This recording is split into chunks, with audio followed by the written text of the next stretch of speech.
자, 이제 도시개발사업 시행자부터 이어서 보도록 하겠습니다. 자, 시행자 파트에서는 거의 대부분의 문제가 조합과 관련해서 출제가 이루어지고 있고 보통 한 문제가 구성이 되고 있습니다. 그래서 자, 앞에서 이제 논의한 것처럼 사업 시행 방식에 따라서 시행자의 경우 수가 달라지게 되는데요. 이 수용 방식에 있어서는 크게 이제 공공시행자, 민간시행자 구분함에 있어서 공공시행자의 영역으로 국가와 지자체, 그다음에 공공기관, 정부 출연기관이 있었고요.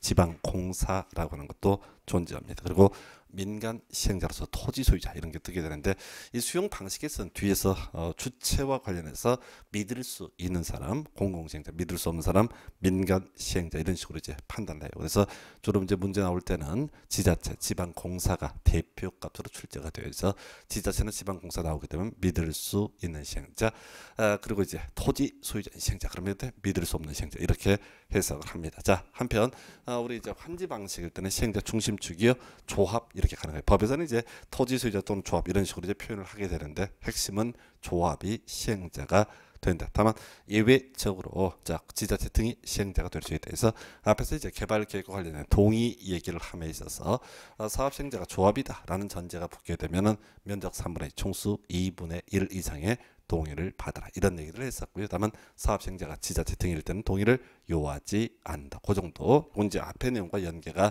되고요. 뭐 직접 문제 구성을 위한 영역은 거의 아닙니다. 그다음에 이제 시행자 변경. 자, 유일하게 지금 나왔던 문제 중에서 조합이 아닌 주제를 가지고 직접 지문을 구성했던 사례가 이 사안에서 자, 지금 시행자 지정을 했습니다. 근데 일정한 사유가 있게 되면 시행자 변경할 수 있다. 뭐 얘기는 간단해요. 시행자가 뭐 죽어버리거나 연락이 안 되거나 일이 안 될 때는 부득이하게 시행자를 변경한다. 이런 논리 구조고, 그 다음에 거기 나와 있는 사연들 중에서 첫 번째, 도시개발사업에 실시계획 인가를 받은 후 2년 내 사업에 착수하지 아니하는 경우. 그나마 이제 좀 지문이 짧아서 자주 나오는 주제고요. 우리 공법에서 전반적으로 공사 착수, 사업 착수라고 하는 것은 2년 이런 기간을 두고 있습니다. 그래서 지금요 사업 시행자가 실시계획 작성해서 인가 받았어요. 구체적인 건설 계획이 확정이 됐습니다. 근데 2년 동안 사업에 착수하지 않는다. 이건 거의 죽은 거나 진배가 없는 거야. 그래서 이때는 새롭게 시행자를 지정을 한다. 즉 시행자 변경 사유가 될 것이고, 이번 질문은 행정처분으로 시행자 지정이 취소가 되거나 실시계획 인가가 취소가 됐다. 뭐 큰 쟁점 안 되죠. 그래서 시행자 지정이 취소가 됐으면 새로운 시행자로 변경해야 될 것이고, 시행자가 만든 실시계획이 나가리가 된다. 즉 실시계획 인가가 취소가 되게 된다라고 했을 때도 역시 새롭게 시행자 변경합니다. 자, 3번도 시행자 부도 파산 등 뭐 큰 문제 안 되고요. 4번 요걸 갖고 이제 답을 하나 구성을 했었는데, 자, 도시개발사업 전부를 환지 방식으로 시행하는 경우로서 시행자로 지정된 토지 소유자 또는 조합이 1년 이내에 실시계획 인가를 신청하지 아니하는 경우, 요걸 갖고 구성을 했어요. 그래서 요 문제 취지도 그렇습니다. 자, 본질적으로 바로 조합이 주된 이슈가 되게 된다라고 해서 요 뭔 소리냐면은 지금 환지 방식일 때 토지 소유자 또는 조합이 시행자로 지정을 받는 게 원칙. 그럼 얘들은 어떻게 해야 돼요? 실시계획 작성해서 인가 신청까지 해야 됩니다. 그런데 안 하고 있어. 소식이 없어. 예, 1년이라는 기간, 요 숫자를 가지고 그 밑에 문제에서는 6개월에서 틀리게 구성한 바가 있습니다. 그래서 뭐 썩 중요한 주제 아니에요. 요거 하나 정도. 그리고 보통 지문 구성할 때 2년 내 실시계획 인가를 신청하지 아니한 경우, 요거 실시계획 인가를 받고 나서 2년 내 공사에 착수하지 아니한 경우, 요걸 갖고 이제 주로 사이드 지문으로 구성을 하게 됩니다. 그래서 큰 이슈가 되지 않고요. 나머지는 뭐 그렇다 치고 오른쪽 페이지에서 행정심판이라고 하는 거. 자, 이 행정심판 관련해서는 어디에서 바로 국토계획 구할 때 도시군계획시설 사업행자, 크게 행정청인 경우도 있고 행정청이 아닌 경우도 존재할 수가 있었는데요. 자, 바로 그때도 행정심판이 문제가 됐습니다. 거기서 중요한 이슈가 됐던 것은 행정청이 아닌 시행자가 행한 처분에 대해서는 지정한 자에게 행정심판을 제기한다. 그래서 이거 딱 한 번 나왔는데 이거 똑같아요. 행정청이 아닌 시행자. 지금 시행자 중에서 행정청은 국가와 지자체 이렇게 구분할 수 있는데, 행정청이 아닌 시행자가 행한 처분에 대해서는 이 사람을 사업시행자로 지정해준 지정권자에게 행정심판을 제기한다. 해서 묶어서 가셔야 돼. 우리 국토계획법에서는 지정한 자에게 행정심판을 제기한다. 그 다음에 도시개발법에서는 지정권자에게 행정심판을 제기한다. 해서 여기까지는 뭐 거의 이슈가 안 되고요. 대부분의 문제는 나중에 조합에서 출제가 되게 됩니다. 그래서 자, 요것도 이제 그다음 논의가 되는 것이 비용 부담 얘기. 요거 너무 오래전에 나왔었고 잘 안 냈어요. 근데 요거 하는 것보다 더 중요한 게 우리 국토계획법 얘기를 다시 한번 떠올리셔야 됩니다. 그래서 국토계획법에서 도로와 학교, 공원 등을 만드는 도시군계획시설 사업에 있어서 자 이렇게 정리했었죠. 자 도시군 계획시설 사업에 있어서 자 바로 비용 부담이라고 하는 거. 자 기본적으로 시행자가 부담하는데 크게 행정청하고 그 다음에 비행정청 이렇게 구분을 하면서 이렇게 외웠어요. 행정청은 50%까지 보조 융자를 받을 수 있다. 그리고 같이 묶어서 행정청이 시행자의 경우는 이런저런 애들한테 손을 내밀 수 있다. 해서 두 가지 얘기 50% 보조 융자 받을 수 있다. 이 얘기 하고 그 다음에 자 요청할 수 있다. 자 비용 분담을 요청할 수 있다. 이렇게 돼 있던데 비해서 자 행정청이 아닌 시행자의 경우에는요.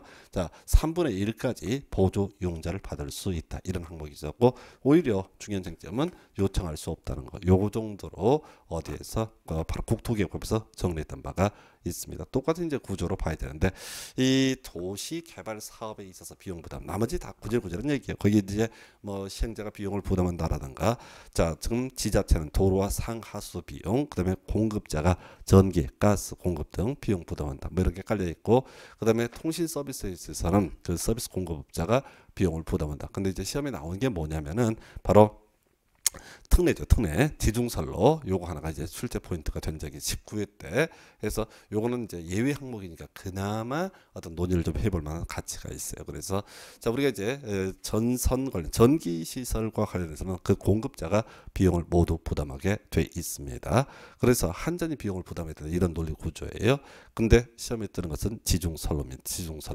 지중설로 기본적으로 50대 50의 비율로 부담을 하게 됩니다. 각 2분의 1의 비율로 부담해요. 근데 시험에 뜨는 건 예외가 뜨죠. 지중설로인데 사업 시행자가 환지 방식이라서 부득이 조합이 되는 경우 그 다음 페이지 가게 되면 조합은 얼마? 3분의 1 설치 의무자가 어떻다? 3분의 2를 부담을 하게 된다. 요 정도가 하나의 출제 포인트가 된 바가 있습니다. 이건 상식으로 가셔야 돼요. 최근에 이제 최근도 아니고 한참 됐는데 그 대구에서 세계 육상 경기대회 요런 게 이제 한번 행사가 있었던 적이 있습니다. 그 당시에 대구광역시에서는 자 한전이 연락을 했습니다. 자 지금 국제 행사를 하게 되는데 대구 시내에 걸쳐 있는 그 전봇대 전선 치렁치렁 보기 싫으니까 지중선로로 깔아달라 이렇게 요청을 하니까 그 한전에서 400억을 달라고 그랬어요. 이유는 총 800억이 들어가니까 얼마 2분의 1의 비율로 400을 내라. 그래서 없던 일로 돌렸는데 만약에 도시 개발 사업을 하는 과정에서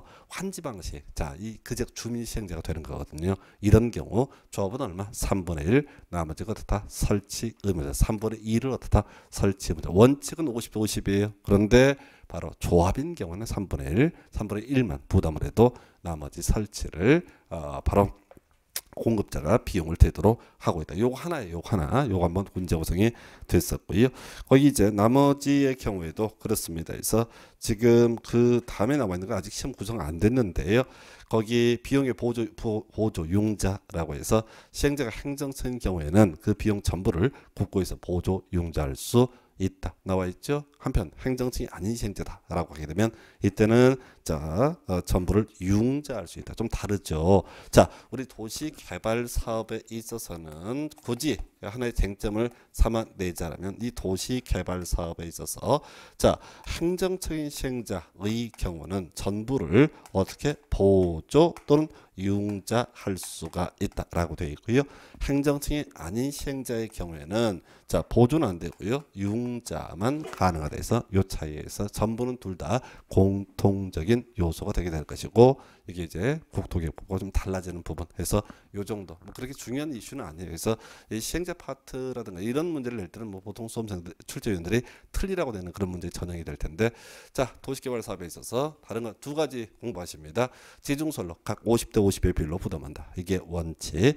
그런데 조합인 경우는 3분의 1 나머지가 공급업자가 부담하도록 한다. 이게 하나 특이한 거 지중설로. 그리고 또 하나가 자 행정청 비행정청 구분했을 때 행정청인 시행자에 대해서는 국고에 전부 보조 또는 융자할 수 있다. 이렇게 되어 있는 데 비해서 비행정청인 시행자에 있어서는 자 융자는 가능하지만 보조는 불가능하다라고 하는 것, 요 정도로 보겠습니다. 그다지 뭐 큰 쟁점 안 되고요. 자, 그다음에 이제 본론 들어가서 이제 도시개발조합, 이 문제가 이제 여기 도시개발조합에 관한 부분이 무조건 한 문제가 그런 구성되는 그런 영역들이 되겠습니다. 상당히 양이 많고요. 좀 디테일하게 구성하는 것도 하나의 특징이에요. 그래서 지금 13년 기준으로 이 사업 시행자 파트에서 네 문제가, 그게 매년 한 문제 하다가 하나만 두 문제가 구성이 됐었어요. 그게 아까 시행자 변경 사유 요 얘기가 하나 관련해서 구성이 됐었고, 자, 조합의 설립 과정, 일단 동의, 그리고 설립 인가라고 하는 거, 그리고 또 하나가 설립 등기, 총 세 가지 경우에서 요건을 충족을 하면 조합은 성립되게 됩니다. 그래서 제일 첫 번째 나오는 주제 동의라고 해서, 자, 이 조합 설립 인가 신청하려면 그 도시 개발 구역의 면적 3분의 총수 2분의 1 이상의 동의를 받아야 한다 해서 바로 앞에서 했던 얘기죠. 환지 방식일 때는 사업 시행자 누가 되는 게 원칙, 조합이 되는 게 원칙. 그래서 그 개발 계획에 대해서 면적 3분의 2 총수 2분의 1 이상의 동의를 받도록 했었죠. 그래서 이 조합을 설립할 때도 똑같이 면적 3분의 2 총수 2분의 1. 그래서 요 이제 뭐 계속 하다 보면 저절로 외워지는 그런 영역이 반복적으로 가니까. 그런데 숫자 자체가 사실 중요치는 않습니다. 그래서 이 파트에서는 출제를 하고 싶으면은 면적 3분의 2 총수 2분의 1 이걸 갖고 문제 구성하면 너무 유치해지니까, 나온 적은 있는데 나와도 사이드 지문이고요. 거기에 동의자 수 산정 방법이라고 해서 면적 산정할 때 국공유지를 포함해서 산정한다. 최근에 답이 됐던 지문 중에 하나죠. 그 다음에 이제 토지 소유자 수를 산정함에 있어서, 자, 구분 소유자 앞에서 봤던 거 똑같습니다. 그래서 기본적으로 하나의 토지를 공유를 하고 있으면 이때는 어떻다고요? 자, 대표는 한 사람이 토지 소유자 이렇게 계산을 하게 되는데 그건 시험에 안 나오고, 자, 구분 소유 관계일 때는 어떻다고요? 바로 각각을 토지 소유자 한 명으로 본다. 예, 그리고 자, 동의 의제 별로 중요하지 않고 동의 철회 바로 가볼까요? 토지 소유자는 조합설립인가 신청 전에 동의를 철회할 수 있고, 이때 그 토지 소유자 수에서 토지 소유자는 동의자 수에서 제외하게 된다 해서, 자, 앞에서 공부했던 내용 똑같습니다. 그래서 동의할 수 있다. 그리고 어떻다? 철회할 수 있다. 처리하게 되면 어떻다? 동의자 수에서 제외되게 된다. 그리고 동의를 받는 순서 똑같습니다. 사유 토지된 동의를 먼저 받은 다음에 국공유지 관리청의 동의를 받아야 한다 해서, 앞에서 개발 계획에 대한 사전 동의 얘기할 때랑 거의 동일한 구조로 돼 있어요. 그래서 똑같은 내용을 한 번은 도시개발조합 설립 동의에서 한번 출제했다가 한 번은 개발 계획에 대한 사전 동의 파트에서 출제를 하거나 똑같은 내용이 그렇게 구성이 되고 있습니다. 그래서 이게 이제 소위 뭐와 관련해서 동의와 관련한 쟁점에서 면적 3분의 총수 2분을 파생되는 문제, 바로 면적의 산정 방법, 그리고 토지 소유자 숫자 총수의 산정 방법, 동의 순서 이렇게 살펴봤고요. 뭐 다 중복되니까 이건 그 정도로 보겠고, 그 다음에 이제 설립 인가라고 하는 거 나와 있어요. 그래서 지금 조합을 설립하기 위해서는 첫 번째 단계로서 동의라고 하는 거 필요했었고요. 자, 동의라는 거 필요했었고, 그래서 동의자 수 산정 방법이 출제 포인트. 두 번째가 자, 설립 인가라고 하는 과정을 필요하고, 세 번째가 설립 등기인데요. 자, 설립 인가 관련해서 봅니다. 해서 뭐라고 되어 있냐면, 이 조합을 설립하려면 도시개발구역 안에 토지 소유자 7명 이상이 일정한 사항을 포함된 정관을 작성해서 지정권자에게 인가를 받아야 된다라고 이렇게 되어 있습니다. 지정권자에게 인가를 받아야 된다. 자, 그래서 여기서 이제 포인트 하나 이렇게, 별거 자체는 중요치는 않은데 문제가 좀 엽기적으로 나왔어요. 지금 보게 되면요, 자, 도시개발구역 지정 누가 합니까? 지정권자가 하게 됩니다. 자, 그래서 도시개발구역이 지정이 됐습니다. 그러면 이때 조합은 태어나 있는 존재다, 태어나지 않았다? 태어나지 않았어요. 언제? 지금 법에서는 지정권자의 인가를 받아야 된다라고 되어 있었거든요. 뭐 7명은 중요치 않습니다. 그래서 인가를 받아야 된다.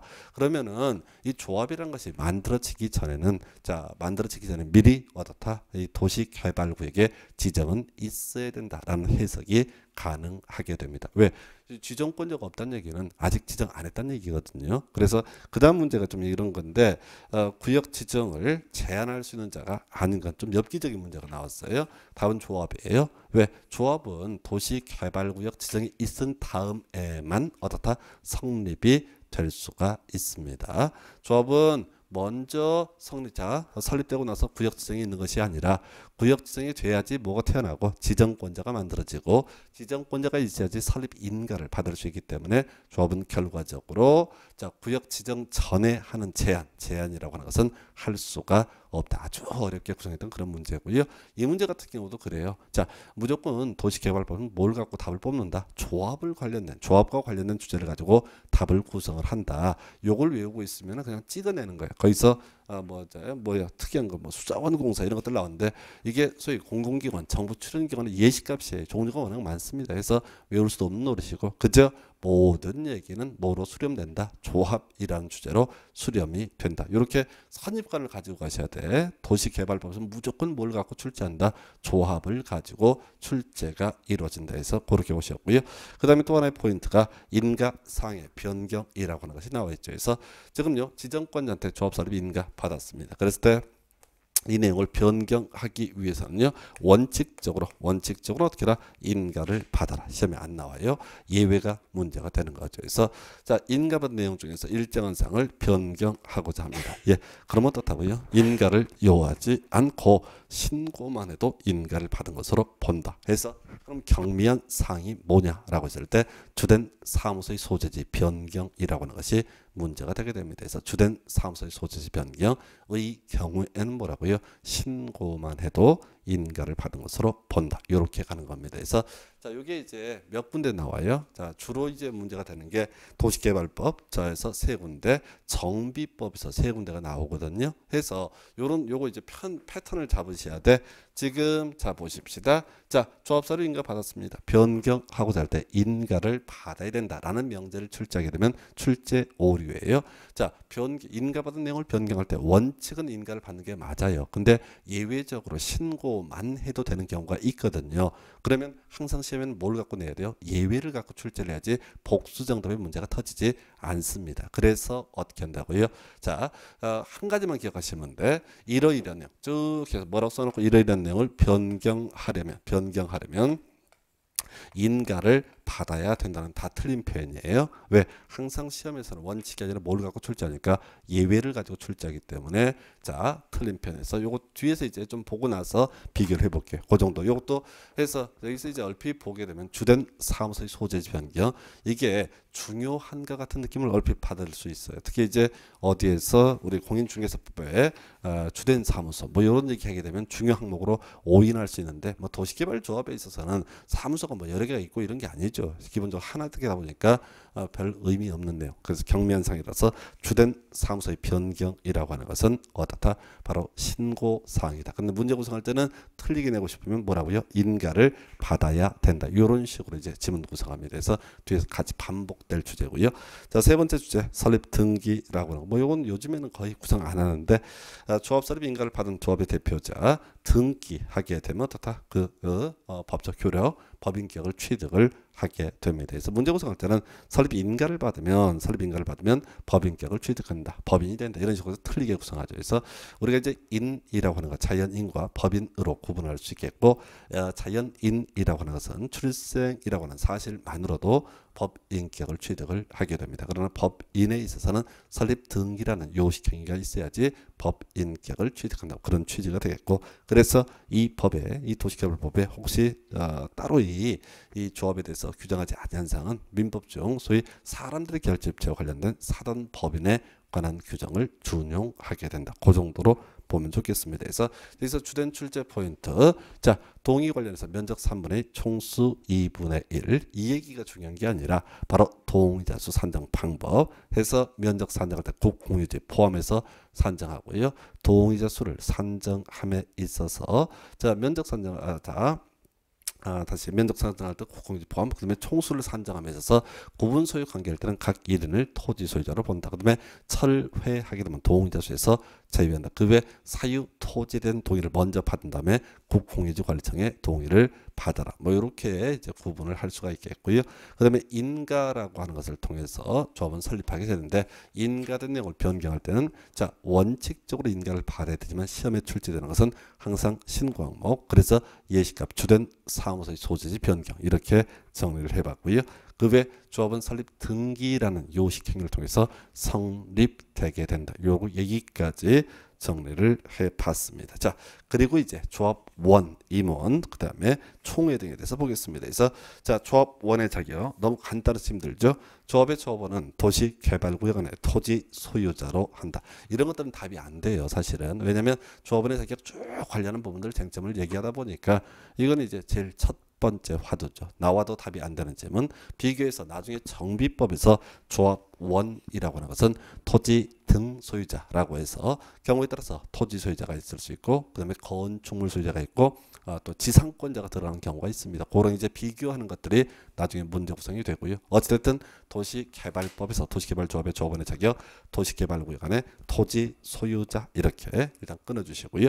그 다음에 이제 권리 관련해서 평등한 의결권을 갖게 된다라고 되어 있습니다. 그래서 자, 조합원은 자, 이 도시개발구역 안의 토지 소유자, 조합 설립 찬반을 불문하고 모두 조합원이 되게 되는데 일단은 권리로서 평등한 의결권 그리고 의무로서 경비를 납부할 의무가 있다라고 되어 있어요. 그래서 자, 이렇게 조합이 만들어지고 나서 조합원이라고 하는 주제, 조합원과 관련해서 권리 평등한 면적에 관계없이 평등한 의결권 이게 이제 일반적으로 주식회사랑 틀리죠. 우리가 이제 선거행위를 할 때 한 사람은 한 표 주는 겁니다. 왜? 공법이니까. 자, 주식회사 같은 데서 사인 간의 어떤 영역이 있는 지분에 따라서 의결권을 행사를 하게 됩니다. 자, 그런데 말했죠. 이 조합원이라고 하는 거. 자, 일단은 면적에 관계없이 평등한 의결권. 요건 답을 안 뽑아요. 그리고 의무와 관련한 부분.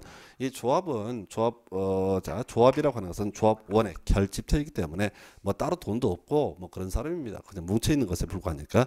그랬을 때 자, 조합을 운영하기 위한 경비가 문제가 되게 될 것이고요. 이 조합 운영을 위한 경비 납부 누구한테? 조합원에게 경비를 납부할 의무가 있게 됩니다. 자, 근데 경비를 잘 내면 별 문제가 되지 않는데 문제는 그거죠. 경비를 잘 내지 않았을 때 이때 이제 파생되는 문제. 시군구청장한테 징수를 위탁할 수 있다라고 하는 거. 요걸 갖고 26회가 27회 때 답을 뽑았었고요.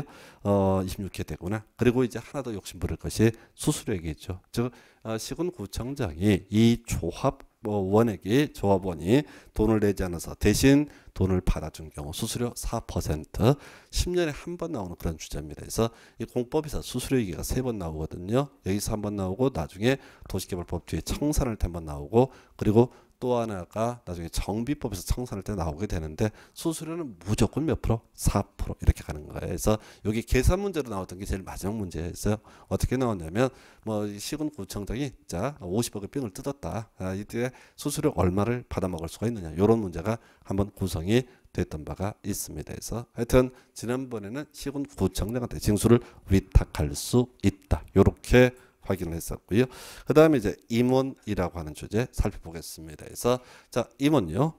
조합의 임원 경우의 수가 이제 조합장이 될 수도 있고 이사가 될 수도 있고 감사가 될 수가 있는데 이 조합의 임원은 의결권을 가진 조합원이어야 된다 이렇게 되어 있어요. 그래서 결국은 그렇죠. 도시개발구역의 토지 소유자라고 한다면 기본적으로 다 의결권을 갖는 것이 일반적입니다. 근데 아닌 경우 하나 있거든요. 근데 그거는 우리 시험 범주를 벗어나는 거예요. 그래서 기본적으로 자, 조합원의 자격은 도시개발구역 안에 토지 소유자여야 하고 그래서 그 조합원이 있다라고 전제가 정립되게 되면 그 중에서 의결권을 가진 조합원이 조합장이나 이사나 감사가 될 수가 있다. 이런 논리 구조입니다. 해서 거기 보니까 조합장이라고 해서 조합장은 조합을 대표하고 이사회 의장, 총회 대의원의 이사회 의장 등이 된다 해서 요건 이제 여기서 사실 중요한 건 아니고 나중에 이제 정비법에 가면은 조합장이 대의원의 의장이 된다는 게 중요한 포인트. 그것 때문에 이제 좀 강조를 뒀고요.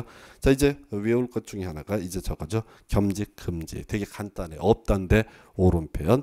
조합의 임원은 같은 목적의 사업을 하는 다른 조합의 임원 또는 직원을 겸할 수 없다. 겸직할 수 없다. 라고 되어 있어요. 그래서 혼자 다 해먹을 수 없다는 얘기죠. 이건 뭐 답은 안 되는 지문. 그 다음에 중요한 답이 되는 게 자, 조합장이 이사의 자기를 위한 조합과의 계약 소송에 대해서는 감사가 조합을 대표한다 라고 되어 있죠. 이게 이제 답이 돼요. 외울 게 뭐라고요? 감사가 조합을 대표한다. 이걸 외우시죠. 감사가 조합을 대표한다. 그 앞에 경우의 수가 4개가 있을 수 있습니다. 조합장애 자기를 위한 조합과의 계약, 이사회 자기를 위한 조합과의 계약, 그 다음에 조합장애 자기를 위한 조합과의 소송, 그 다음에 이사회 자기를 위한 조합과의 소송. 이런 경우의 수가 나오는데 다 필요 없고 그저 외울 게 뭐라고요? 감사가 조합을 대표한다. 옳은 걸 고르셔야 할 때는 감사가 조합을 대표한다. 틀린 걸 고르셔야 할 때는 뭐라고 써놓고 이사가 조합을 대표한다. 이렇게 아주 심플하게 깔아버려야 해서 외울 게 감사가 조합을 대표한다. 그리고 요즘에 잘 내지 않는 것 중에 하나가 자격 상실 얘기입니다. 그래서 자, 조합의 임원으로 설립된 자가 일정 사유에 해당되면 자, 포인트 그 다음 날부터 임원의 자격을 상실한다. 그래서 결과적으로 그 뭐죠? 자격 상실 사유가 발생한 그 날까지 어떤 법률 행위라고 하는 것은 그대로 효력이 발생한다. 이런 취지가 되겠습니다. 그래서 굳이 이제 우리가 외운다면 감사가 조합을 대표한다. 다음 날부터 임원의 자격을 상실한다. 뭐 이 정도밖에 없어요. 지문 자체가 많지가 않아요. 그리고 지금 공부했던 내용들은 나중에 가서 보게 되면 뭐랑 자 저거랑 똑같이 저거 어디지? 정비법 할 때도 거의 비슷하게 법조문의 구조가 되어 있습니다. 정비사업 조합할 때도. 그래서 이렇게 해서 지금 임원의 경우의 수 보셨고요. 그 다음에 이제 한 시대를 풍미했던 문제가 바로 총회와 대의원회 중에서 총회 필수적 의결사항이라고 하는 것이 있습니다. 총회 보기 앞서서 먼저 그 밑에 대의원회 볼까요? 자, 의결권을 가진 조합원 수가 50인 이상인 조합원 총회 권을 대행하기 위해서 대의원을 둘 수 있다라고 되어 있죠. 숫자 별로 중요치 않아요. 나중에 자, 정비법에 가게 되면 100명 넘게 되면 두어야 한다. 이런 거 나오는데 어차피 쟁점 안 돼요. 자, 지금 이제 뭔 얘기를 하려고 대의원을 먼저 당겨내면 어떤 조합에 있어서 어떤 의사 결정이라고 하는 거 경우의 수가 2개로 이제 나눠서 볼 수 있다는 얘기죠. 자, 대부분은 어디에서 대의원회에서 대의원에서 어떤 의사 결정을 하는 게 일반적입니다.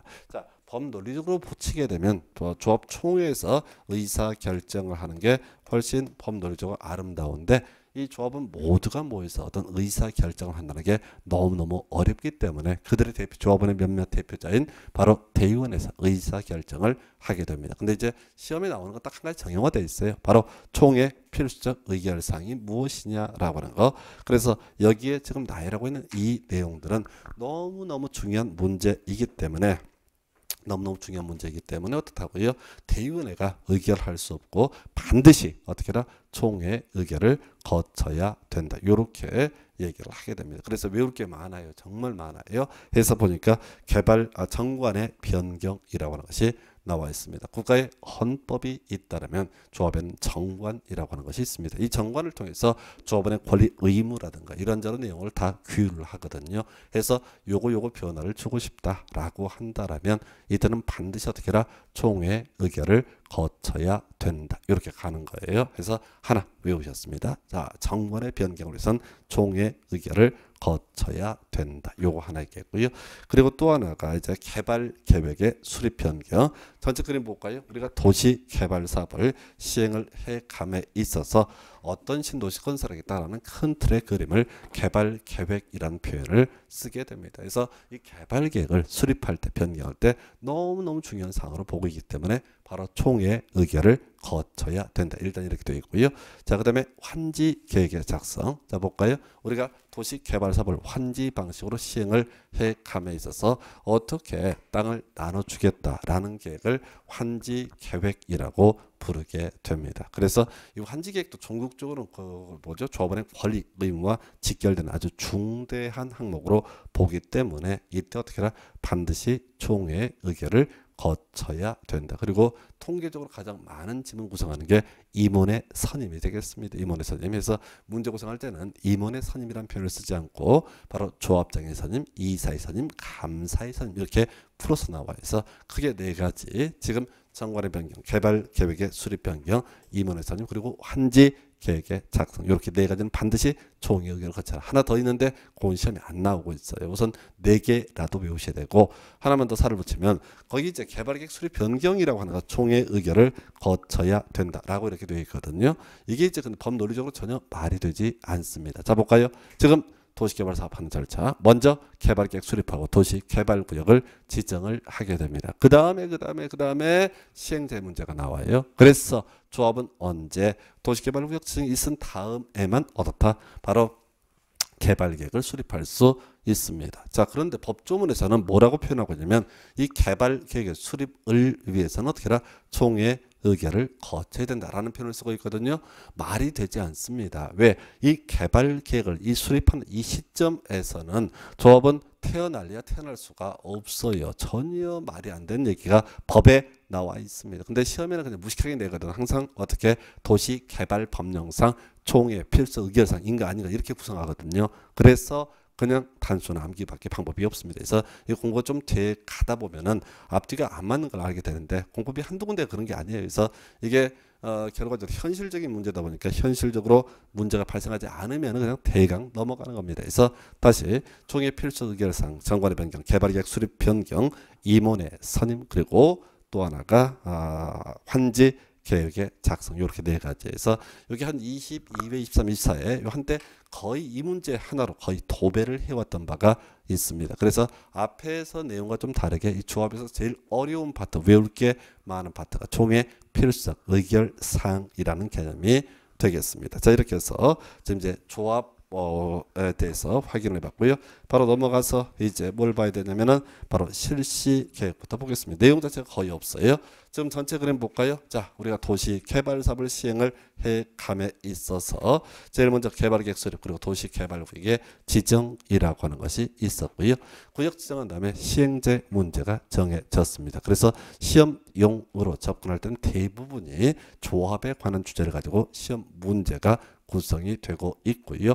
그리고 나서 자, 이 사람이 실시계획을 작성하게 됩니다. 그리고 요 확정 짓는 것을 실시계획의 인가 고시라고 이렇게 부르게 돼요. 그래서 지금 계획이 두 개가 나옵니다. 앞에서 개발 계획이라고 하는 것이 있었고 또 하나가 실시 계획이라고 하는 것이 있다는 얘기죠. 그랬을 때 이 개발 계획은 어떤 신도시 건설의 큰 틀의 그림을 가리켜서 개발 계획이라고 부르게 될 것이고 구체적인 계획을 가리켜서 뭐라고 한다? 실시 계획이라고 부르게 됩니다. 그래서 자, 내용이 너무 간단해서 여기서 한 3개 정도만 체크를 하시면 돼요. 제일 처음에 나온 것이 실시 계획의 작성이라고 되어 있어요. 시행자, 자, 실시 계획을 작성을 하는데요. 이 실시 계획은 개발 계획에 맞게 작성돼야 되고 지구 단위 계획이 포함돼야 된다. 그래서 뭐 시험 문제 답이 될 만한 주제는 아닌데 상식이죠. 그래서 우리가 지구 단위 계획 하게 되면 앞에서 건폐율과 용적률과 용도 제한, 높이 제한 등을 규제할 수 있는 계획을 가리켜서 뭐라고 한다? 지구 단위 계획. 그래서 이 실시 계획에 지구 단위 계획이 포함이 됐다라고 하는 의미는 이 실시 계획은 어떻다? 대단히 구체적인 건설 계획이다라는 의미, 뉘앙스를 가지고 있습니다. 그래서 뭐 그러다 치고 이 실시 계획은 당연히 그 앞에 기준이 되는 계획인 개발 계획에 부합되게 수립을 해야 할 것이다. 이렇게 봐야겠고요. 그 다음에 포함 내용 나와 있죠. 그래서 거기 뒤에 보면은 지문 중에 첨부해야 된다 이런 거 나와 있어요. 내용 볼 수 없어요. 그 다음에 그 밑에 제출, 이런 관련 서류 제출해서 뒤에 제출해야 된다 이런 표현 나와 있죠. 그래서 가끔 시험 지문에 떠요. 왜? 이 파트는 법조문 내용 자체가 너무 없어가지고 뭔가 오지선다형 문제를 구성해서 뭔가를 끌고 들어와야 돼요. 그래서 아예 뭉쳐서 가십시다. 시험 지문에 첨부한다 또는 제출한다 이런 표현 나오게 되면 뭐라고요? 뭐 그런 것 같다. 절차에 관한 쓸데없는 지문이다. 이렇게 판단을 해 주실 것. 자, 그리고 나서 이제 지금 시행자가 뭘 작성했어요? 실시 계획을 작성을 한 상태입니다. 요거 확정 짓는 걸 뭐라고 부른다? 실시 계획의 인가라고 이렇게 부르게 됩니다. 실시 계획 인가라고 부르게 돼요. 그래서 지금요, 자, 지정권자가 이렇게 봤었죠? 자, 시도지사, 대도시장이 되는 경우도 있었고, 또 지정권자가 국토교통부 장관이 되는 경우도 존재했습니다. 자, 그랬을 때 이 실시 계획의 인가라고 하는 거, 실시계획 인가라고 하는 거, 시도지사, 대도시장이 하는 경우도 있을 테고, 국토부 장관이 하는 경우도 있습니다. 그래서 법조문 원래가 한 법조문인데 제가 그걸 두 개로 분설을 해놨어요. 국토교통부 장관, 지정권자가 실시계획 작성 인감에 있어서 국토부 장관 지정권자는 시도지사, 대도시장의 의견을 들어야 한다. 단지 문제 안 되고요. 시험 문제는요 별것도 아닌데 그 다음 지문 다음 페이지 넘어가면 지정권자가 실시계획을 작성하거나 인감에 있어서 시도지사가 지정권자이면 시군 구청 등의 의견을 미리 들어야 된다라고 되어 있죠. 별 내용도 없어요. 근데 얘를 갖고 끊임없이 구성이 돼요. 시도지사가 지정권자일 때 국토교통부 장관의 의견을 들어서 인간다. 이런 식의 질문들이 틀린 표현의 전형이 되겠습니다. 그래서 다시 시도지사가 지정권자이면 어떻게 해라? 시군구청 등의 의견을 들어야 한다. 요거 정말 영향가 없는데 매번 자주 나오고 27대가 이걸 갖고 또 답을 구성을 하게 됩니다. 자, 그 외에 인가가 있게 되면요 수많은 인허가가 의제가 되기 때문에 인가자는 협의해야 되는데 큰 의미 없고요. 그 다음에 시험 문제 하나의 포인트가 인가사항의 변경입니다. 우리 앞에서 이런 얘기 했었죠. 자, 이 조합을 설립함에 있어서 설립 인가를 받았다. 이 인가 받은 내용을 변경하고자 할 때 어떻게 해라?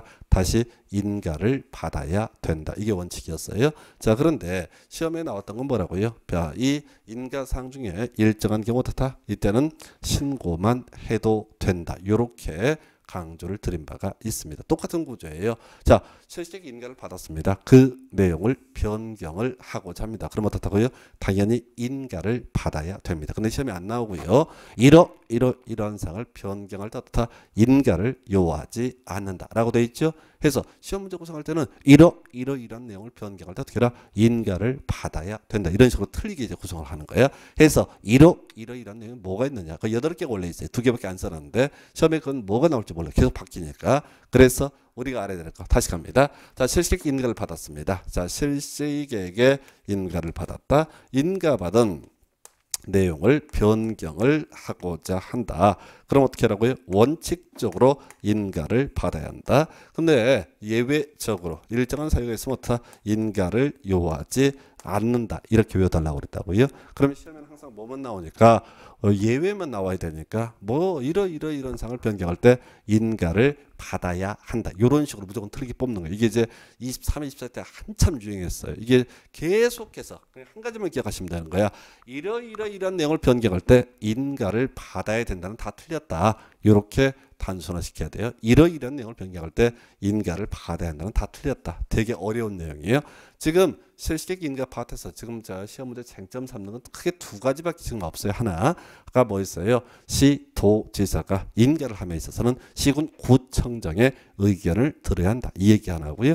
그 다음에 또 하나가 지금 이런 내용을 변경할 때 이때는 어떻다? 인가를 요하지 않는다를 인가를 받아야 된다. 이런 식으로 해서 틀리게 뽑는 거 아주 까다로운 지문 형태 있고요. 마지막 주제가 바로 실시계획 인가 고시의 효과라고 하는 것이죠. 그래서 자, 실시계획을 고시하게 되면 도시군 관리계획 결정 고시된 것으로 본다라고 이렇게 되어 있습니다. 그래서 자, 뭐냐면 원래 지구 단위 계획을 확정하려면 입안 결정 과정을 다 거쳐야 됩니다. 그런데 지금 자, 실시계획을 인가하는 사람이 시도지사, 대도시장, 예외 국토부 장관 이런 식으로 봤었고 앞에서 관리계획 결정권자는 누구라고 그랬어요? 시도지사, 대도시장, 예외 국토교통부 장관 이런 식으로 봤단 말이죠. 해서 실시계획 인가권자고 자, 이 도시군 관리계획 결정권자 똑같습니다. 그래서 또 다시 그 지구단위계획 파트에서 입안 결정 과정을 거칠 것이 아니라 실시계획 고시가 있으면 그냥 어떻다고요? 지구단위계획 결정 고시 된 것으로 본다 해서 3개가 출제 포인트. 자, 하나가 시도지사인 지정권자 시군 구청장의 의견을 들어라. 두 번째 패턴 여기 이러한 내용을 변경할 때 인가를 받아야 한다는 틀렸다. 이렇게 가야겠고 세 번째 포인트가 실시계획의 고시가 있으면 어떻다? 도시군 관리계획 결정 고시가 있는 것으로 본다. 요렇게 정리하셔야 돼요. 자, 하나만 더 가볼까요? 수용 방식에 따른 도시개발사 해서 전체 그림 보면 이렇습니다. 개발계획 수립 변경하고요. 개발계획 수립하고 시행자 지정하고요. 실시계획 작성, 인가 고시가 이루어지게 됩니다. 자, 그리고 이제 도시개발 사업을 수용 방식으로 진행을 하고자 합니다. 자, 사람 붙여볼까요? 여기부터 갑니다. 자, 이 시행 방식을 결정 삼았던 것은 개발 계획이었었고요. 경우에서 수용 방식이 있었죠. 어떤 경우 계획적인 개발이 필요할 때 수용 방식을 채택한다. 그리고 했던 소리 아까 어려웠던 거예요. 수용 방식일 때는 여기다 뭘 넣어라? 바로 세부 목록을 넣어라. 근데 목록은 도시개발구역 지정한 후에 포함시킬 수 있다. 그리고 아까 미리 땡겨서 봤던 거 이 수용자, 이 개발계획에 세부 목록의 고시가 있게 되면 이때 바로 사업 인정 및 고시가 있는 것으로 본다 해서 이때부터 수용이 가능한 시점이다. 이런 것들 미리 당겨서 봤어요. 다시요. 개발 계획에는 만약 수용 방식일 때는 세부 목록을 입력을 해야 되는데 개발 계획을 수립하는 초기에는 알 수가 없다. 그래서 도시개발구역 지정한 후에 포함시킬 수 있다. 그리고 나서 이렇게 세무고시 있게 되면 사업 인정 및 고시가 있는 것으로 본다. 이런 내용 공부하셨고요. 한편 시행자 관련해서 이렇게 봤었죠. 수용 방식이다 라는 전제가 쌓이게 되면 공공시행자와 민간시행자에서 민간시행자 간단하게 토지 소유자 이런 게 있었고요. 그리고 나서 국가, 지자체, 뭐 공공기관, 정부 출연기관, 지방공사 이런 애들을 공공시행자로 봤었다. 그래서 민간시행자는 믿을 수가 없고 공공시행자는 믿을 수가 있다. 이렇게 공부하셨어요. 그래서 이 시행자가 실시계획 작성에서 인가 고시가 이루어집니다. 그래서 이제 구체적으로 수용 등에 관한 쟁점 살펴보겠습니다. 그래서 자 거기 교재 보시게 되면은 먼저 수용할 수 있는 시행자가 제일 먼저 나와 있어요. 그래서 제가 정리를 해놓기를 공공시행자의 경우에는 전제 요건 없이 토지 등을 수용할 수 있습니다. 그러나 지금 민간 시행자, 믿을 수 없는 토지 소유자 같은 이런 시행자에 있어서는 면적 3분의 2 이상을 소유하고 총수 2분의 1 이상의 동의를 받아야 한다. 이렇게 이제 정의를 한단 말이에요. 이건 숫자를 외우는 게 아니죠. 핵심이 뭐냐면 이건 무조건 틀리게만 뽑는 거야. 지자체 시행자가 지방공사 시행자가 토지 등을 수용하기 위해서 자 면적 3분의 2 이상을 소유된다. 틀렸습니다. 자 숫자가 문제가 아니라 지자체, 지방공사는 어떻다 믿을 수 있기 때문에 얘들은 어떻다 바로 동의 등을 요하지 않는다. 자, 요 얘기가 어디에서 공부했냐면 우리 국토계획법 앞에 가서 도시군계획시설 사업에 관한 부분을 확인을 한번 해보시도록 하겠습니다. 해서 자 여러분 교재 도시군계획시설 사업에 있어서 바로 수용 얘기하고 했을 때 몇 페이지냐면 27페이지인가 26페이지 한번 가볼까요? 보면은 그런 얘기 했었죠. 이 지금 수용 관련해서 25페이지가 되겠네요. 자, 도시군계획시설 사업에 있어서 시행자 행정청이 되는 경우도 있다. 또 비행정청이 되는 경우도 있다. 해서 자, 문제는 25페이지예요. 비행정청 중에서 토지공사, 지방공사, 지방공단 등은 뭐라고요? 아무런 요건 없이 시행자가 될 수 있다. 그런데 행정청도 아니고 토지공사, 지방공사, 지방공단도 아닌 일반 민간인이 토지 등을 수용하기 위해서 자 면적 3분의 2 이상 소유하고 총수 2분의 1 이상의 동의를 받아야 한다. 이런 공부했다고요. 그래서 시험 문제 맨날 나오는 게 23회, 27회 두 번 연속 나오는 게 토지주택공사가 자 사업 시행자로 지정을 받기 위해서는 동의를 얻어야 된다라고 해서 틀리게 뽑았다고요. 똑같은 구조, 이게 똑같은 구조 다시 돌아와서 수용 방식에서 국가가 수용을 하기 위해서 지자체가 수용을 하기 위해서 지방공사가 수용을 하기 위해서 공공기관이 수용을 하기 위해서 면적 3분의 2 이상을 소유된다. 총수 2분의 1 이상의 동의를 받아야 된다. 이런 식으로 틀리게 내는 질문. 왜? 여기는 너무 길기 때문에 옳은 것은 낼 수가 없습니다. 그래서 이게 첫 번째 수용할 수 있는 시행자라는 개념. 두 번째 아까 한번 반복했던 거 또 한 번 확인합니다. 바로 개발 계획의 수용 또는 사용의 대상이 되는 토지 등의 세무 고시가 있게 되면 이때 바로 사업 인정 및 고시가 있는 것으로 본다라는 주제 나와 있죠. 해서 이것부터 정리합니다. 자, 지금 개발 계획에서 뭐를 결정한다? 시행 방식을 결정한다라고 했고요. 자, 시행 방식 만약에 수용 방식이다라고 하게 되면은 자 여기다 뭘 넣어야 돼? 자 세부 목록이라고 하는 것을 입력을 해야 되고 이 세부 목록은 도시개발구역 지정한 후에 포함시킬 수 있다. 그리고 자 바로 이 세무고시가 있게 되면 사업 인정 및 고시가 있는 것으로 본다. 그래서 그때부터 수용을 할 수가 있다. 그래서 어려웠던 것이 국토계획법에서 이런 게 있었다고 도로학교 공원을 만들 때 사업 인정 및 고시가 있는 것으로 본다라는 표현 앞에는 실시 계획의 고시가 들어가면 옳은 편, 나머지 틀린 편 이렇게 외웠었는데 한 번 더 나와요. 이 도시개발법에서는 사업 인정 및 고시가 있는 것으로 본다라는 표현 앞에는 뭐가 있어야 한다? 실시 계획의 고시라는 표현이 들어가야지 들어가면 틀렸고 바로 개발 계획에서 수용 또는 사용의 대상이 되는 토지 등의 세무고시 이렇게 되어 있어요. 여기 이제 27회 때 아주 어렵게 구성했던 주제가 바로 이 주제로 출제가 된 바가 있습니다. 그 정도고요. 자 해서 지금 누가 수용할 수 있는가? 모든 시행자가 수용할 수 있다. 한편 민간 시행자, 토지 소유자 같은 녀석은 일정한 동의요건 등을 충족을 해야 된다. 그러나 국가, 지자체, 지방공사 등은 어떻다? 아무런 요건 없이 수용할 수 있다. 그 다음에 바로 개발계획에 세무고시가 있으면 사업 인정 및 고시가 있는 것으로 본다 해서 이렇게 정리를 해봤고요. 그 다음에 소위 재원 확보 대책이라고 하는 것을 검토해 보겠습니다. 자, 이 재원 확보 대책 우리 교재에 제가 총 3가지 정리를 해 뒀는데요. 자, 먼저 나와 있는 것이 뭔고 하니 바로 도시개발 채권이라고 하는 주제가 나와 있고, 좀 이따 토지상환 채권이 나오게 될 테고 선수금이 나오게 될 텐데, 요즘에는 이제 주로 문제 구성이 도시개발 채권하고 토지상환 채권을 막 섞어서 내는 것이 일반적인 출제 기술. 개념부터 보겠습니다.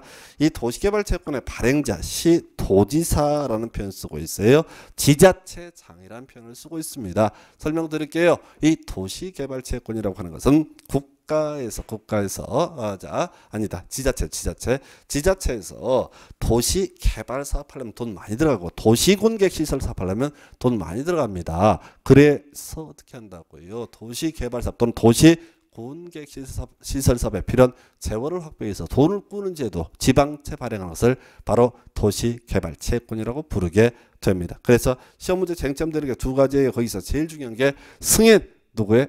행정자치부 장관의 승인, 뭐 이런 거 있었죠. 그 다음에 이율, 행정자치부 장관의 승인, 이런 게 나와 있습니다. 그래서 자, 우리 앞에서 그런 얘기 한번 했던 적이 있었어요. 지금 도시군 계획시설 사업을 시행함에 있어서 행정청끼리, 지자체끼리 맞짱을 뜨게 된다, 개싸움이 났다라고 했을 때 이걸 조정해 주는 사람이 누구 된다? 행정자치부 장관. 그것처럼 자, 지금 도시개발채권의 가장 중요한 이슈는 행자부 장관의 승인입니다. 발행 여부에 관한 부분, 그다음에 이자 얼마까지 할 것인가, 이런 것들도 기본적으로 행자부 장관의 승인을 받아야 된다. 이게 사실 거의 문제의 반을, 뭐 3분의 1을 차지하고 있는 게 이 내용이에요. 자, 이게 뭔 소린고 하니, 자, 도시개발채권은 소위 지방채, 지방자치단체가 빚을 내는 제도가 바로 도시개발 채권입니다. 그런데 요 근래 이슈가 됐던 것 중에 하나가 저쪽 강원도 쪽에 평창 올림픽 이런 거 할 때 지자체에서 엄청 실이 돈을 빚을 많이 지게 된다, 이런 얘기죠. 또 인천광역시도 마찬가지고 빚이 너무 많아요. 그래서 이 지자체 빚을 통제하기 위해서 어떻게 한다? 행정자치부 장관의 승인을 받아야 된다. 이렇게 가는 거에서 요건 딱 하나만 찍는다면 도시개발 채권 옳은 거 틀린 거 이런 문제 잘 안 내거든요. 그래서 답을 뽑을 때는 뭐라고요? 행자부 장관의 승인을, 국토부 장관 아니에요. 워낙 국토부 장관이 많이 나오는데 여기서는 행자부 장관의 승인을 받아야 된다 해서 그 정도. 그 다음에 매입 의무자 한번 볼까요? 자, 그럼 누구한테 돈을 꿀 거냐라고 했을 때 국토계획법에 따른 토지 형질 변경 허가를 받은 자 원칙적으로 도시개발 채권 매입할 의무 있습니다. 해서 이 제도의 취지는 그런 거예요. 자, 동네에서 누가 삽질한다고 허가 받았습니다. 토지 형질 변경 허가 받았습니다. 아이고 축하합니다. 먼저 삽질하시고 돈 되겠네라고 판단하시면서 그러면 이제 돈 좀 꺼주세요. 이렇게 좋은 일을 있게 되면 지자체가 손모가지를 내밀어요. 그때 이제 그냥 뺏어가는 건 아니고 도시개발채권을 발행을 하게 되는 거죠. 그래서 종이 쪼가리 주면서 강제로 이 토지형질 변경 허가를 받고 싶은 사람한테 종이 사라고 그래요. 그래서 사면은 허가해주고 안 사면 허가 안 해주는 구조가 바로 도시개발채권의 강제 매입 제도가 되겠습니다. 그래서 이렇게 돈을 끌어 모아서 나중에 이 지자체 시도지사가 도시군계획 시설 사업 또는 도시개발 사업에 필요한 재원으로 사용을 하게 될 것이다. 그래서 일단은 이런저런 얘기 다 떠나서 도시개발채권에서는 행자부 장관의 승인을 받아야 한다. 이게 중요 이슈가 되겠고요. 그 다음 페이지 가서 상환이라고 되어 있어요. 자, 지금 돈 꾸었습니다. 그럼 돈 다시 갚아야 되죠. 5년에서 10년까지 범죄에서 조례로 정하게 되어 있고요. 그리고 나서 특이한 게 소멸시효예요. 우리가 민사채권에 있어서는 기본적으로 소멸시효 10년 이게 원칙이죠. 해서 등기 청구권 발생했다, 법령 행위에 따른 등기 청구권이 발생이 됐다라고 한다라면 10년 이내 등기 청구권을 행사를 해라, 이게 원칙이었단 말이죠. 그것처럼 자, 민법상의 어떤 이런 부분들은 자, 소멸시효 얘기는 기본이 10년이에요. 그런데 공법상 채권의 소멸시효는 기본 5년입니다. 그러면 도시개발채권의 소멸시효 원금 5년, 이자 5년 하면 참 좋을 것 같은데 특이하게도 이 도시개발채권의 소멸시효는 원금 5년, 이자 2년이라고 해서 답이 되든 안 되든 자주 나오는 지문 중에 하나가 이해가 되겠고요. 이 정도가 도시개발채권 되겠습니다. 그래서 이 도시개발채권의 경우에는 어떻게 보면은 수용 방식에 따른 도시개발 사업하고 뭐 직결되는 부분은 아니에요. 다만 수용 방식에 따른 도시개발 사업 하기 위해서 재원이 부족할 때 이런 식으로 돈을 땡겨서 빚을 낼 수가 있다. 이렇게 봐야겠고요. 그리고 또 하나가 토지 상환채권이라는 주제가 되겠습니다. 토지 상환채권. 이건 수용 방식과 바로 직결되는 거죠. 자, 갑니다. 자, 수용 방식이라고 하는 것은 도시개발사업 시행자가 사업 시행 과정에서 자, 땅으로 돌려주지 않고 바로 현금 주게 됩니다. 현금 보상을 하게 될 것이고요. 그리고 나중에 이 만들어진 토지 등을 분양하는 방식, 이게 바로 수용 방식이다. 이렇게 정리를 할 수가 있는데요. 자, 문제는 이 사업 시행자가 보상금 줄 때 돈이 좀 부족한 경우가 있어. 그때 원래는 현금 보상을 해야 되는데 소위 사후 현물 보상, 토지 건물로 나눠주는 채권을 가리켜서 토지 상환채권 이렇게 얘기를 하게 됩니다. 그래서 제일 처음에 토지 상환채권, 토지 소유자가 원하는 경우 토지 등의 매수금의 일부 등을 지급하기 위해서 자, 사업 시행으로 조성된 토지 건축물 등으로 상환하는 채권 뭐 이런 것들은 큰 의미 없고요. 여기서 이제 발행 요건 관련해서 하나 하고 또 양도 가능성 이 두 개가 이제 주된 논의의 대상이 되는데 그 교재와 무관한 결론 가셔야 돼. 지금 앞에서 우리가 믿을 수 있는 시행자, 공공 시행자와 민간 시행자로 구분했었죠. 그래서 아까 국가, 지자체, 공공기관, 정부 출연기관, 지방공사 등 있게 되는데 얘들은 믿을 수가 있습니다. 그래서 이 토지 상환채권을 발행함에 있어서 지급 보증을 요하지 않습니다. 그러나 민간 시행자, 즉 토지 소유자인 시행자는 얘는 토지 상환채권 발행해 놓고 나중에 못 갚는 경우 있거든. 믿을 수 없기 때문에 어떻게 해라? 지급 보증을 받아야 한다. 첫 번째 포인트 지급 보증이라고 하는 주제가 되겠어요. 자, 믿을 수 있는 국가, 지자체, 공공기관, 정부 출연기관, 지방공사 등은 지급 보증을 요하지 않는다. 이에 비해서 토지 소유자인 시행자는 어떻게 해라? 지급 보증을 받아야 된다. 요렇게 요게 첫 번째 포인트. 두 번째 양도 가능성 관련해서 자, 지금 보면 원래 이렇게 되어 있어요. 김영식 증권 이렇게 되어 있고요. 토지 상환 채권을 이전하고자 하는 경우 취득자의 성명 주소를 채권에 기재해야 된다. 해서 뭐 표현들에 쫓아가시면 안 되고요.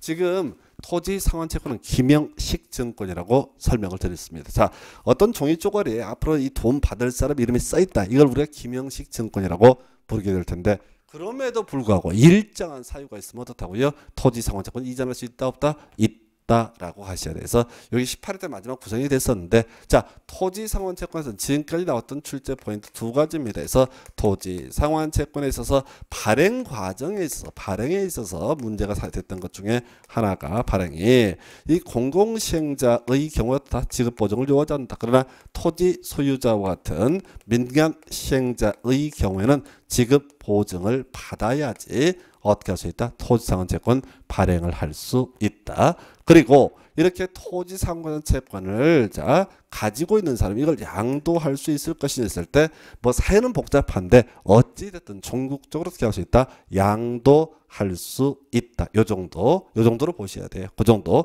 선수금 용어 개념만 잡으면 돼요.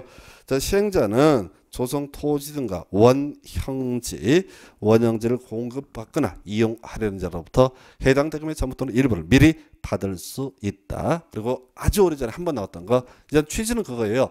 지금 수용 방식에서 선수금 얘기는 뭐냐면 원래 수용의 의미는 수용 방식이라는 것은 기본적으로 땅에 대한 보상을 모두 주고 땅을 강제로 수용을 한 다음에 나중에 사업이 다 완료되게 되면 땅 팔아먹는 게 기본 구조입니다. 그런데 지금 완성도 되기 전에 토지를 어떻게 할 수 있다? 팔아먹을 수가 있다. 값을 받는 시기죠. 이게 바로 선수금이라고 하는 개념이 되겠죠. 해서 이 선수금을 받는다라고 하는 가능합니다. 그런데 다른 건 모르겠고 바로 민간 시행자 믿을 수 없어요. 그래서 민간 시행자의 경우 공사 신청률 얼마 100분의 10 이상의 진청률을 충족을 해야지 어떻게 할 수 있다? 선수금 받을 수 있다. 공공시행자도 일정한 요건이 있긴 해요. 근데 요즘에 잘 안 나오고 있고 하여튼 공공시행자도 일정한 요건이 있긴 한데 너무 길어서 시험에 낼 수가 없습니다. 그래서 유일하게 나왔던 것이 바로 민간 시행자, 즉 토지 소유자 같은 이런 시행자의 경우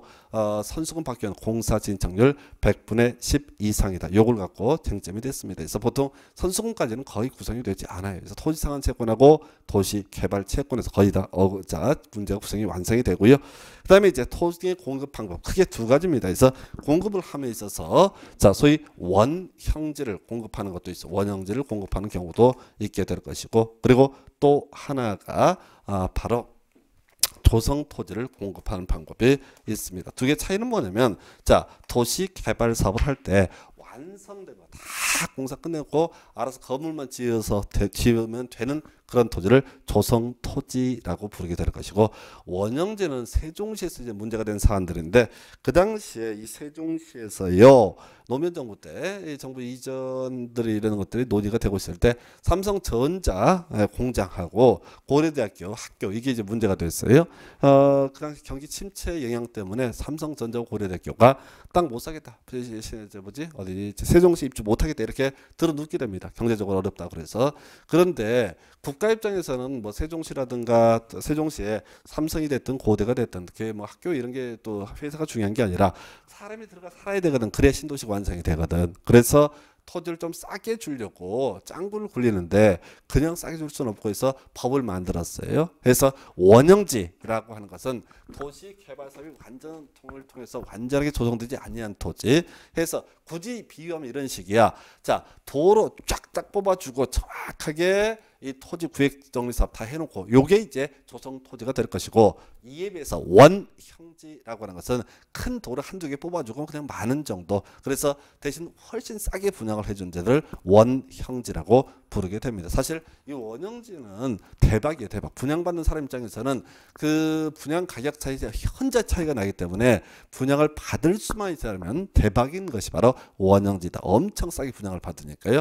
그래서 이런 식이에요. 보통 토지주택공사 등이 한 평당 100만 원 수용을 했다 하십시다. 그리고 한 3, 4년 세월이 흘러가게 됩니다. 그리고 나서 3, 4년 흐르고 나서 어떻게 평당 600, 700에 팔아쳐먹어요. 그런데 원형지라는 것은 개념이 평당 한 250에 팔아먹는 거예요. 그러니까 공급받는 사람 입장에서는 숨 넘어가 만큼 좋은 것이 원형지라는 개념이에요. 그래서 이 원형지는 그 삼성전자 공장하고 고려대학교 그 교사 요거를 이제 유치를 하기 위해서 만들어진 개념입니다. 그래서 자, 원형지 공급, 원형지라고 하는 거 도시개발구역 안에서 도시개발사업으로 조성되지 아니한 상태의 토지. 자, 이게 이제 원형지. 그래서 원형지 개발자는요 거의 개설해갖고 국가 지자체 될 수 있고요. 나머지 필요 없고 쭉 가서 밑에 뭐가 자 학교나 공장 부지로 직접 사용합니다. 그래서 사실은 그 나머지는 이슈가 안 되고 계속 이슈가 됐던 것은 삼성전자고 고려대학교였는데 땅 팔아먹기 위한 그 과정에서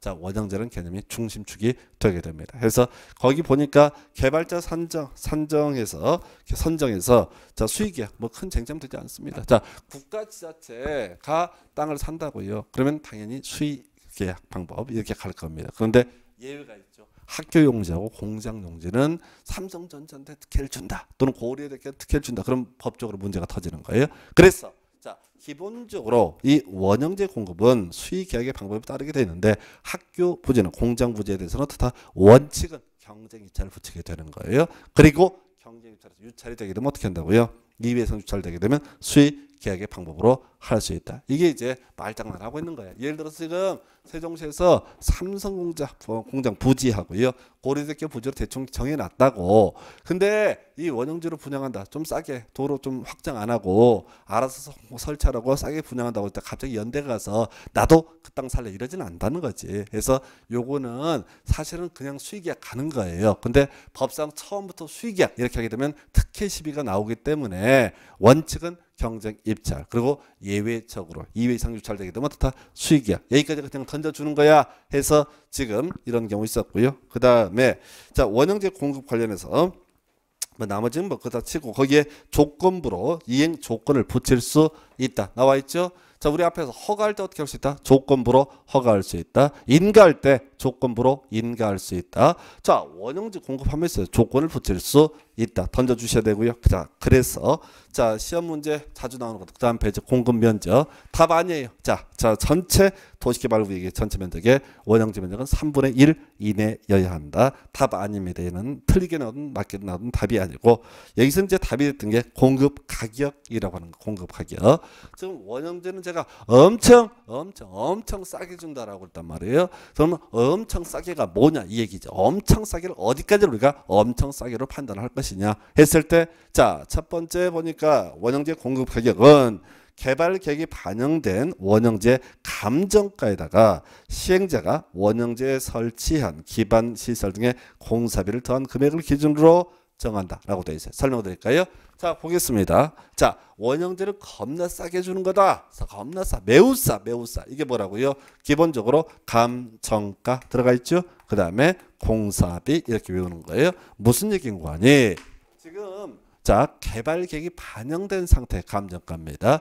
그런데 아까 원형제는 도로를 많이 화끈하게 만드는 것이 아니라고 그랬습니다. 대신 큰 도로 한두 개를 만들어 준다고 그랬어요. 그러니까 큰 도로 만들 때 들어가는 그 공사비하고 기본적인 감정가를 더한 금액을 우리는 엄청 싼 가격이다라고 평가를 하게 됩니다. 이게 시험 문제 나왔어요. 그래서 그 당시에 원형제 공급 가격은 개발 계획이 반영된 감정가를 기준으로 한다라고 해서 틀리게 뽑았어요. 감정가에다가 기본적인 자, 큰 틀의 공사비 요 더한 금액 요걸 우리가 엄청 싼 가격 첫 번째 암기 항목이고요. 두 번째, 자, 지금 원형제는 자, 겁나 싸게 산다라고 했어요. 그래서 결과적 투기의 대상을 삼으면 안 됩니다. 그래서 나온 얘기가 전매 제한의 문제가 터지게 되는 거예요. 자, 전매 제한이라고 해서 원칙, 자, 국가지자체를 제외한 원형지 개발자 일정 기간 동안 매각할 수 없다라고 되어 있어요. 자, 그러면 이 문장을 통해서는 알아야 되는 게 뭐냐면은, 자, 국가지자체가 원형지를 공급받는 경우 있었거든요. 예, 이때 전매 제한 받는다, 받지 않는다, 받지 않는다. 요거 하나. 그리고 예외 관련해서, 자, 다만 이주용 주택 끄트머리 매각할 수 있다 나와 있죠. 법조문 구조에 좀 신경 쓰지 마시고. 전매가 가능한 경우 두 가지를 기억을 해야 됩니다. 전매가 가능한 경우, 즉 원형지는 겁나 싸게 분양을 받기 때문에 전매를 할 수 없다라는 전제에서 전매가 가능한 경우 두 가지가 있다고요. 자, 주택 투기하지 않는 자, 국가 지자체는 어떻다? 국가와 지자체의 경우에는 전매가 가능하다. 이렇게 하나 가야 될 것이고, 그리고 그게 제일 대부분 나왔어요. 사실 지금까지 문제는 둘 다 이걸 갖고 답을 뽑았어요. 자, 그래서 몇 년, 5년, 3년, 언제부터 5년 뭐 이런 거 나와 있잖아. 5년, 10년. 근데 필요 없고, 자, 국가 지자체는 전매 제한을 받지 않는다. 요 얘기 하나 하고, 또 하나가 거기 이주용 주택이라고 하나 나와 있죠. 이주용 주택 등에 있어서는 다 그 토지에 관한 전매 제한을 받지 않는다. 설명 드리도록 하겠습니다. 지금 이런 논리 구조죠. 자, 뭐가 이제 문제가 되는 거냐면, 지금요, 원형지와 관련해서 이주용 주택. 자, 이런 거예요. 도시개발 사업 할 때요. 원주민 그쪽 원래 살던 분들이 있단 말이죠. 그분들한테 이주용 주택을 지어준다 하십시다. 그랬을 때 나중에 주택법 가서 보시면 아시겠지만은, 우리가 세법도 그렇고 뭐 주택법도 그렇고, 자, 주택의 정의라고 하는 것은 기본적인 게 뭐냐면 건물하고 토지를 묶어서 볼 때 뭐라 본다? 바로 주택이라고 보통 부르게 됩니다. 그런데 말이죠. 지금 이주용 주택을 지었어. 그럼 이제 그 원주민한테 분양을 할 거란 말이에요. 이 사업 시행자, 원형지 개발자 얘기를 하는 거예요. 어머, 이 땅은 전매제한을 받고 있으니까 땅의 소유권 넘겨드릴 수 없습니다. 이럴 필요 없다는 얘기죠. 그래서 이건 이제 투기하는 것이 아니기 때문에 이 국가 지자체 전매제한 받지 않는다. 이주용 주택도 어떻게 한다? 전매제를 받지 않는다. 지금까지 문제는 국가 지자체는 전매제를 받지 않는다. 요것만 출제가 된 바가 있습니다. 요렇게 보셨고요. 그 다음에 이제 남아있는 게, 자, 조성 토지 등의 공급해서 공급 방법하고 공급 가격이 있는데, 뭐 기준은 별로 중요하지 않고, 자, 공급 방법, 자, 크게 보셔야 돼. 원칙, 경쟁, 입찰 나와 있죠.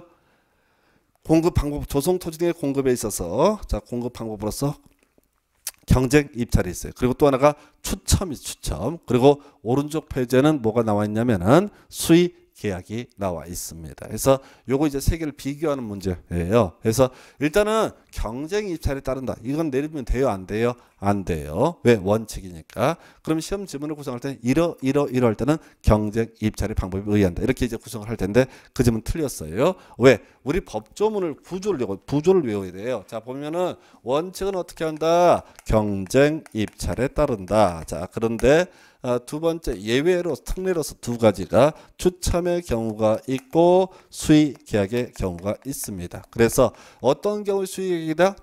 추첨 어떤 경우다? 경쟁은 어떤 경우로 상정을 안 해요. 구조를 잘 보셔야 돼. 그럼 시험 지문에 나올 때 우리가 외워야 될 거 일단 추첨 외웁니다. 그 중에서 330 이하의 단독 주택 용지 나와 있죠. 그리고 그 마지막에 그 주택 공공택지 나와 있죠. 나중에 가서 주택법에서 공부를 하게 될 텐데 공공택지라고 하는 것은 공동주택 건설용지의 일종입니다. 해서 다른 건 잊어버리시고 지금 뭐를 할 때 이 주택용지에 대해서는 어떻게 한다? 수의계약이라든가 경쟁입찰을 붙이는 것이 아니라 어떻게 할 수 있다? 추첨의 방식으로 분양을 할 수가 있다. 그래서 단독 주택용지의 경우 330제곱미터 이하. 한편 자 공동주택용지 그걸 공공택지라 부른다고요. 약간 의미가 뉘앙스가 틀리긴 한데 하여튼 수험생 입장에 공동주택용지로 보면 좋아요. 자 그랬을 때 이 주택용지는 단독은 330 이하 주택 공공택지는 자 규모 제한 없이 이때 이런 경우 이런 공급은 어떻게 한다고요? 추첨의 방식으로 분양을 합니다. 큰 마진을 남기지 않겠다는 거예요. 집 짓겠다는 사람들한테는. 자 그리고 오른쪽에 수의계약 어마어마하게 나와 있어요. 그러면 시험 지문 이렇게 나오는 거야. 자 요거는 거꾸로 치고 들어가야 돼요. 지금 제가 원칙은 경쟁입찰 경우의 수 한 번도 법에 안 나와 있었어요. 사연 자체는 없어. 왜? 이거 나머지가 다 경쟁입찰이니까. 근데 출제를 할 때 이렇게 낸다고요. 쭉 갖고 자 수의 계약의 방법에 의한다라는 명제가 있다 하십시다. 그럼 그 앞에 뭐 없어야 돼? 자 330의 단독 주택용지 없어야 되고요. 근데 공공택지라는 말 들어가면 안 되는 거예요. 자 한편 거꾸로 자 추첨의 방식에 따른다. 그럼 두 개만 외우자 그래서 주택용지에서 330 이하의 단독 주택용지하고 주택법상 공공택지는 어떻게 한다고요? 이때는 바로 추첨의 방법에 따릅니다. 그리고 세 번째가 경쟁입찰이라고 하는 게 있을 수 있어요. 경쟁입찰. 얘는 다 틀린 거예요. 왜? 우리 법조문에는 추첨하는 경우하고요. 그 다음에 수의계약의 경우의 수만 설명을 하고 있다고. 그럼 출제위원들은 소설을 쓰는 게 아니라 법에 없는 말을 만드는 게 아니라 아무거나 끌고 들어와서 이때는 경쟁입찰의 방법에 따라 해서 틀리게 뽑아주는 거라고요. 해서 구조 이렇게 가는 겁니다. 자 경쟁입찰의 방법에 따른다. 이건 확률상 99.9% 100% 다 틀린 거고 수의계약인지 또는 추첨인지는 딱 두 가지. 주택용지에 대해서는 어떻게 할 수 있다? 추첨. 그럼 나머지 모르는 건 다 어떻게 한다고요? 수의 계약의 방법에 따른다. 이렇게 가는 거예요. 그래서 양 많은 걸 외우는 게 아니라 양 작은 추첨 두 개만 외우게 되면 이게 경쟁입찰인지 추첨인지 혹은 자 수의계약인지 다 옆에 지면 다 풀어가실 수 있습니다. 두 개만 외우시게 되면 100% 풀 수 있고요. 마지막 주제가 조성 토지 등의 공급 가격입니다. 그래서 원칙은 감정가 비교해 볼까요? 아까 원형지의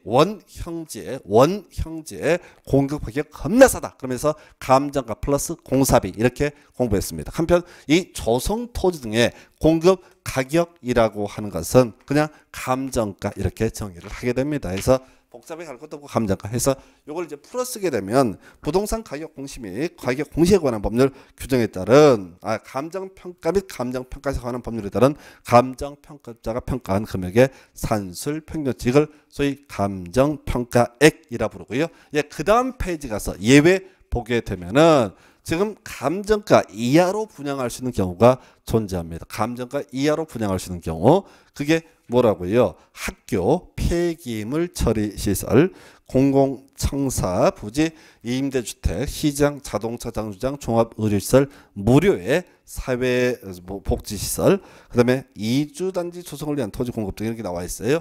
그래서 지금 여기는 이제 감정가 이하로 공급할 수 있다. 이것의 이제 의미가 뭐냐면은 이건 뭐냐면은 꼭 필요한 시설에 사회적으로 꼭 필요한 시설은 어떻게 할 수 있다? 좀 싸게 분양할 수 있다. 그래서 나머지 학교나 폐기물 처리시설, 공공청사는 여러분 쉽게 이해할 수 있어요. 뭐 그런가 보다. 그런데 특이한 것 중에 하나가 거기 자 시장과 자동차 정주하고요. 그다음에 또 하나가 종합의료시설. 이게 좀 특이해 보인단 말이야. 설명을 드릴게요. 신도시를 만들었습니다. 그럼 제일 필요한 것 중에 하나가 뭐냐면 자 시장 마트 없으면은 그 동네 살 수가 없어요. 몇 킬로 10킬로 20킬로 가서 쇼핑할 수 없단 말이에요. 그래서 이거 마트 빨리 들어올 수 있게 해야 돼. 그럼 그 어떻게 해야 돼요? 싸게 해줘야지. 예. 두 번째 시장 다음에 꼭 필요한 것 중에 하나가 자 교통수단.